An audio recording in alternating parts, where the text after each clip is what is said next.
I'm very, very happy to be able to spend some time with you today. And Michael, thank you so much for the invitation and to have the opportunity to talk a bit. I thought I might just use the occasion to speak very briefly about what we're doing in the approach that we're bringing to the role, and then leave plenty of time for conversation and questions afterwards. So with that sort of as a piece setter, let me just talk about sort of the inception of the United States approach on addressing LGBT rights as human rights and human rights as LGBT rights. We've got a very simple policy construct that I'm working on, and that is basically looking at this from a perspective embedded within our Bureau of Democracy, Human Rights, and Labor at the State Department as a core human rights function. Not a boutique issue, not a side issue, not something that we are engaging on in situational contexts, but as a core part of our human rights engagement. We owe this construct basically to the adoption in 2011 by Secretary Hillary Clinton at the time of this new rubric. So that was the first point at which we began to regularly engage on LGBT issues as a foreign policy issue, as a core human rights strategy. So from 2011 until my appointment earlier this year, we have been hard at work already engaging on some of these issues. But the creation of the position earlier this year and my placement into it really is a new tool, for lack of a more eloquent way of referring to it. That what we have found through these first few months of operation is that it has been singularly important in terms of escalating our conversation, of creating a single point of contact within the administration, particularly where our foreign contact and context is derived, of engaging in an ongoing conversation on this particular issue. So I have to say that I have been completely overwhelmed by the level of interest that I have been personally shown, not only through support from the administration, from the White House, from the State Department and the other federal agencies, but also in terms of our political leadership, because I think there's a tendency oftentimes to perceive support for the human rights agenda as a partisan issue. I think actually in the U.S., despite some of the theatrics that you sometimes see at the fringes of our political discourse, is that there's not a great deal of opposition or disagreement with what we're working on as a foreign policy issue, because it's actually a pretty modest brief that what we're looking at are ending the worst forms of violence and discrimination. As a policy point, we are not out there advocating for same-sex marriage. We are not pursuing an agenda that's any more aggressive at this time, because really I believe the most pressing need right now is to look at those worst forms of violence and discrimination against members of our global community. I'll be really clear. I am coming into this not as an activist, but as a career diplomat. I think that's a very important aspect of this job, because we have a lot of different aspects, I think, to consider if we are focused on the pragmatics of actually getting something done.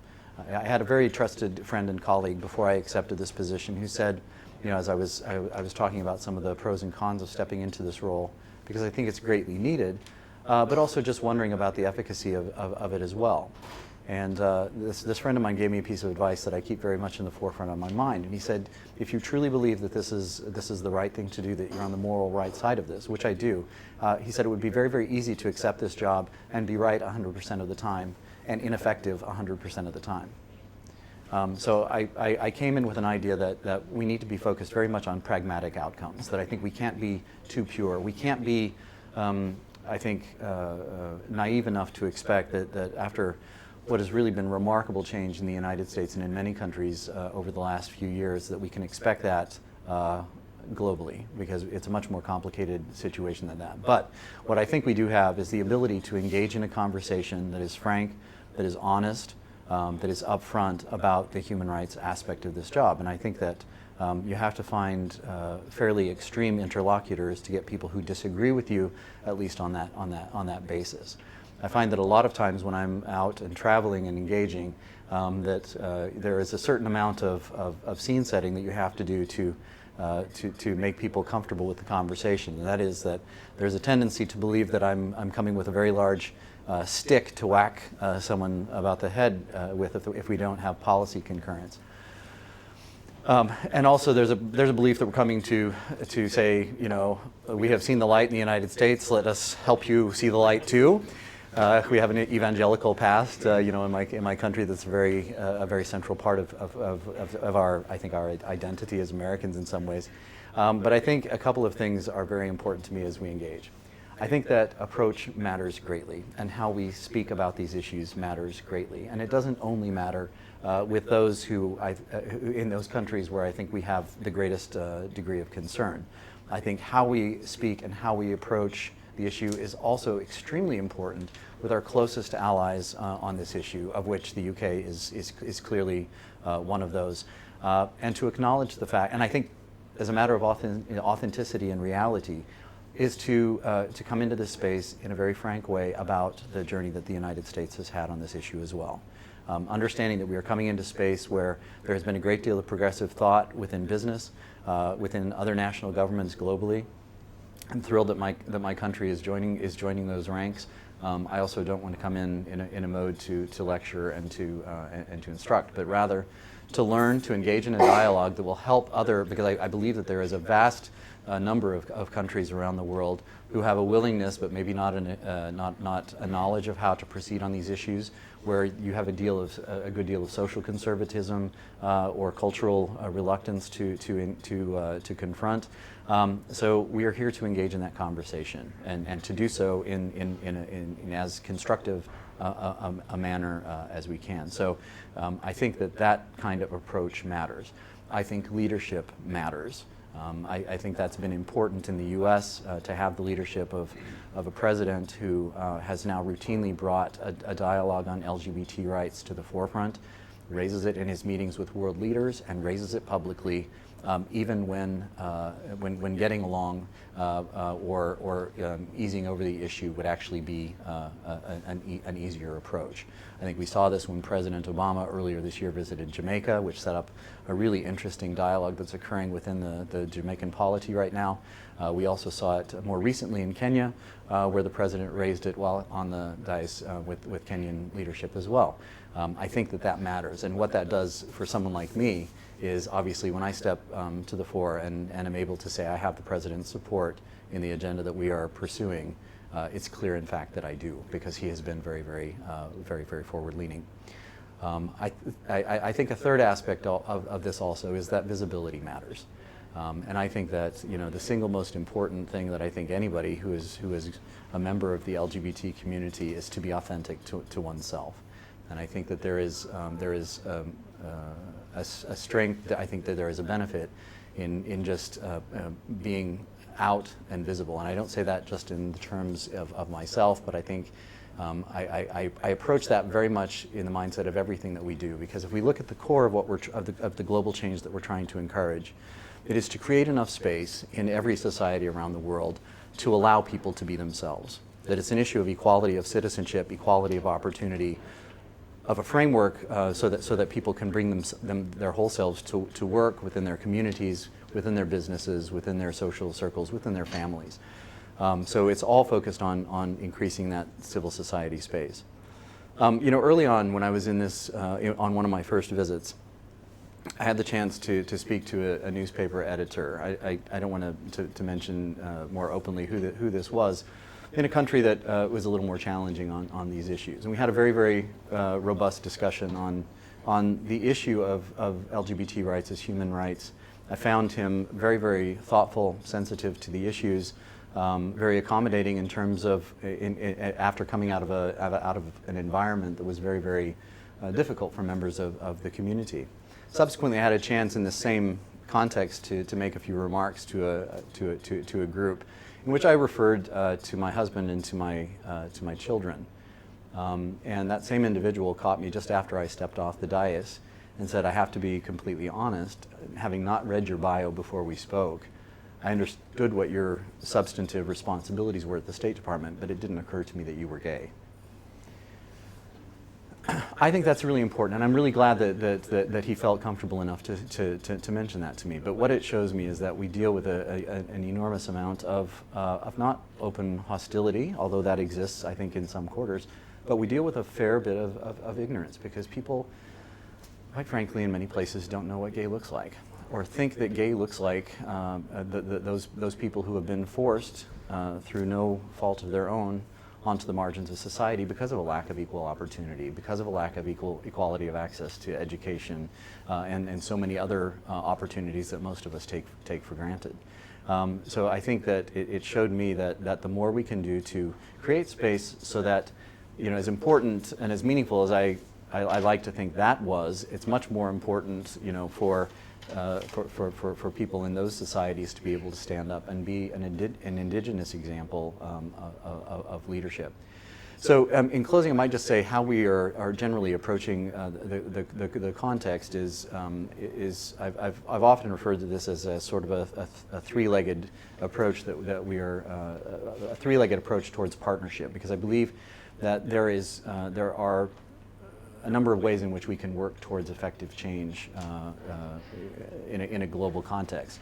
I think the governments have a key role to play here, and obviously I'm speaking on behalf of one. I've sort of invested myself personally and professionally in the government role. But I think if we work smartly, if we work within the context of broad partnerships with our allies and with others, that we can we can work together to encourage legal and regulatory reform that is under the purview of governments. We can share our views about this being a core human rights issue and engage in that conversation and try to shift the context in that direction as well. But I think we have to have some very strong public-private partnerships to make that happen. First of all, I think a partnership with civil society is extraordinarily important. And by civil society, I would define that very broadly. This is leg number two. I think that any meaningful change that's occurred anywhere on just about any issue of social or evolving rights really is the product of civil society having the space and the ability to affect change in their own country. So, our engagements are absolutely focused on what it might take to increase that space. I want to be very, very mindful of civil society work in a space, what they believe their own needs are, and how we can facilitate that. And to make sure in the approach matters category that we are speaking with activists and others and not speaking for them or to them. That I think that consultative, or that the fact that we've got our ears as open as we have our mouths is very, very important. Because I think that for example, I was recently traveling in Uganda, and I think it's very, very important not to conflate a difficult situation or an underdeveloped country as somehow being unsophisticated, or that activists don't know the context that they're working in. Absolutely, they know it. They know it far better than we do.